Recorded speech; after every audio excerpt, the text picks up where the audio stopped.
China has just done something no one could have predicted. In a bold and unexpected move, the country released more than 1 million rabbits into one of the harshest deserts on Earth. What began as a seemingly wild experiment to combat desertification quickly turned into a global surprise that captured everyone's attention. The outcome of this project not only transformed the future of the desert itself but also sparked new discussions about the planet's environmental recovery. The Kubuki Desert Crisis.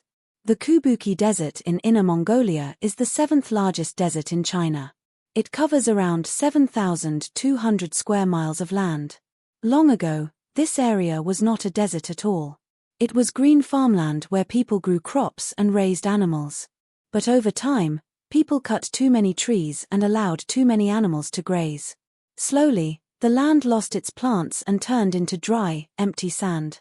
The weather in Kubuki is extreme. In winter, the temperature can fall to 4 degrees below zero. In summer, it rises so high that the sand burns to the touch. Strong winds often blow through the region, carrying sand from place to place. As the years passed, the desert kept growing. It spread about 25 miles east and buried thousands of acres of once fertile land. Villages, crops, and homes disappeared under waves of sand. During the 1950s and 1960s, the Chinese government tried to stop the desert from growing. They started big projects to plant trees and move people to safer areas. But the projects failed. The desert was too big, the weather too harsh, and the resources too few. By the end of the 20th century, Kubuki became a symbol of loss and struggle. Yet, the story did not end there.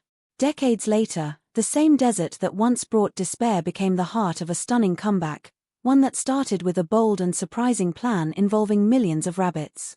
But while the desert seemed to win every battle, one man refused to give up. His story would change everything. The visionary Wang Wenbao. Wang Wenbao, known today as the Desert King, came from humble beginnings. He was once a poor teacher in Inner Mongolia, living in a small village surrounded by endless sand. Every day, he rode his bicycle 6 miles through the desert to reach his classroom.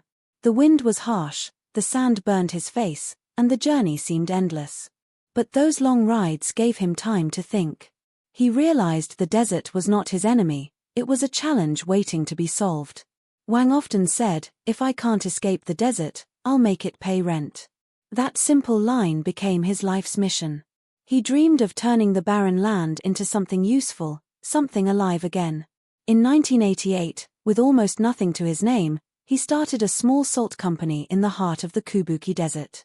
It was a risky move, but Wang saw opportunity where others saw only dust. Over the years, his company grew, and so did his vision. Instead of just making profit, he began investing heavily in ecological restoration. He spent hundreds of millions of yuan building irrigation systems, planting trees, and experimenting with desert-friendly crops. He worked with local communities, scientists, and even government agencies to bring life back to the land. Through his courage and determination, Wang Wenbao transformed not only his own destiny but also the fate of the Kubuki Desert, proving that one person's vision can truly change the world. Wang had the vision and the will. But he still needed a secret weapon. And it was smaller than anyone expected. The Rex Rabbit solution. The next big step in saving the Kubuki Desert came from a very unusual idea: rabbits. More than 4 million French-bred Rex rabbits were brought to the area. These rabbits were special. Their soft fur was sold for around $30, but each one cost only $2 to raise. They could survive freezing weather, even when the temperature dropped to 20 degrees below zero. They also multiplied very fast, producing up to 25 litters every year, with almost all their babies surviving. Wang Wenbao and his team built a smart, closed farming system around these rabbits. Everything the rabbits produced was useful. Their meat became food for local families. Their fur was turned into warm clothes and sold for income. Their organs were used in traditional medicine. Even their waste was valuable. Rabbit manure was full of nutrients like nitrogen, phosphorus, and potassium, which helped make the dry desert soil fertile again. The rabbits did more than just help people. They also helped nature. When they ate dry grass, some of the seeds were not digested. As the rabbits moved around, they dropped these seeds back into the sand. Slowly, new plants began to grow wherever the rabbits wandered. In only a few years, green patches started appearing across the once empty land. The rabbits, small and gentle, had become heroes of the desert. Their work proved that even the tiniest creatures can bring life back to the driest places on Earth. The rabbits brought new life to the sand. But they needed partners, something tall, strong, and rooted deep. The willow tree strategy.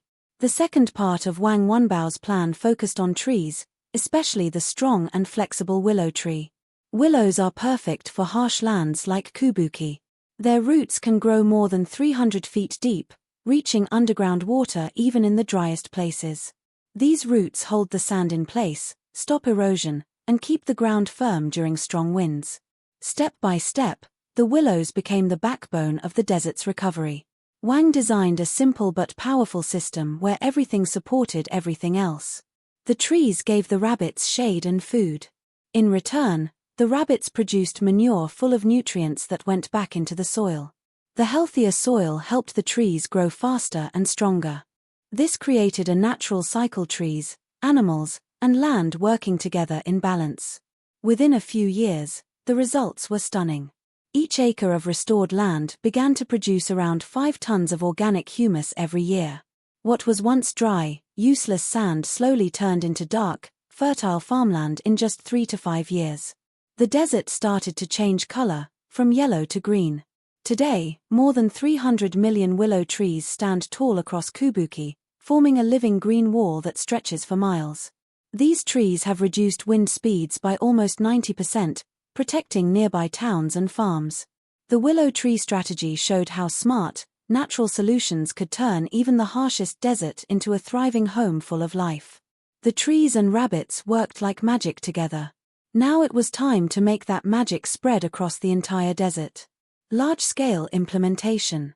When the plan began to work, Wang Wenbao decided to make it bigger than ever before. The Kubuki Desert soon became one of the largest green projects in all of China. More than 100 bulldozers moved across the sand every day.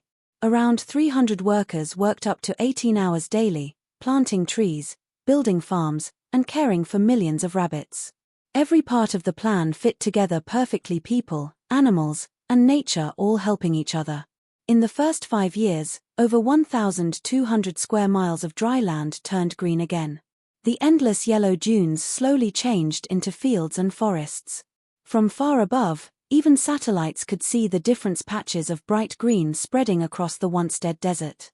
The change was not only environmental but also economic. In just 10 years, the project in the Dillard Banner area raised about 4.5 million rabbits.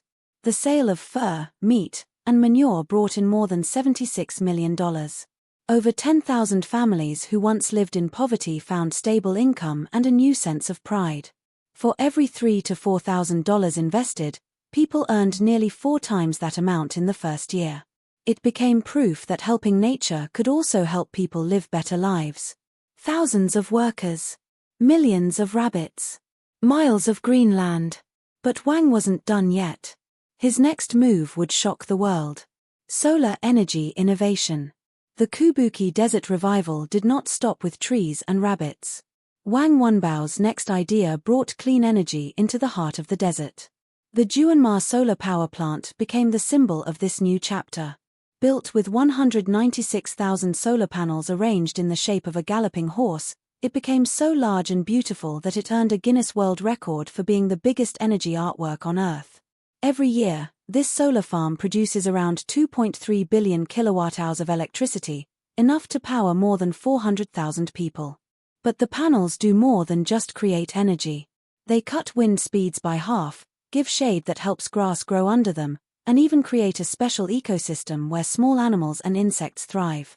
Sheep and rabbits graze around the panels, keeping the grass short naturally, a clever biological mowing system. By the year 2022, the project had already saved about 760,000 tons of coal and reduced more than 1.8 million tons of carbon dioxide. Around 2,600 acres of land were turned green again. The system worked like a complete circle of life and business, combining meat, fur, manure, biogas, solar energy, and even tourism. Between 2010 and 2020, the Kubuki ecological economy produced nearly $10 billion. What was once a desert of dust had become a shining example of green energy and human creativity. The solar farm was stunning. The money was flowing. But the biggest change was happening beneath the surface, where no one could see. Environmental recovery. The Kubuki Desert, once dry and lifeless, has now turned into a living landscape full of movement and sound. By the year 2023, reports showed that wildlife had made a strong comeback. Populations of deer, foxes, and migratory birds had grown more than 4 times compared to the numbers seen in 1990. Even species once thought to be gone from the area had returned, filling the skies and grasslands with life again. The changes went deep below the surface too. Over the past 20 years, the groundwater level has risen by about 5 to 6.5 feet. This rise has helped plants grow more easily and created small ponds and wetlands where fish and frogs have started to appear again. The air feels fresher, and the land holds more moisture than it has in decades. More than 100 native plant species have come back naturally, spreading across the desert floor. The sand, which was once dry and loose, has turned into rich, life-bearing soil.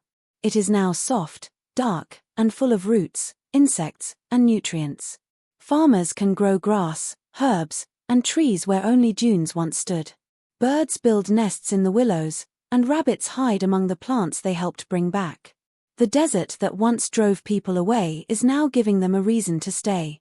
Kubuki has become living proof that even the most damaged land can heal when people and nature work together. Nature was healing in Kubuki. But on the other side of the world, the same animal had caused total disaster. What made the difference? Australia's rabbit disaster. The story of rabbits in China's Kubuki Desert stands in sharp contrast to what happened in Australia.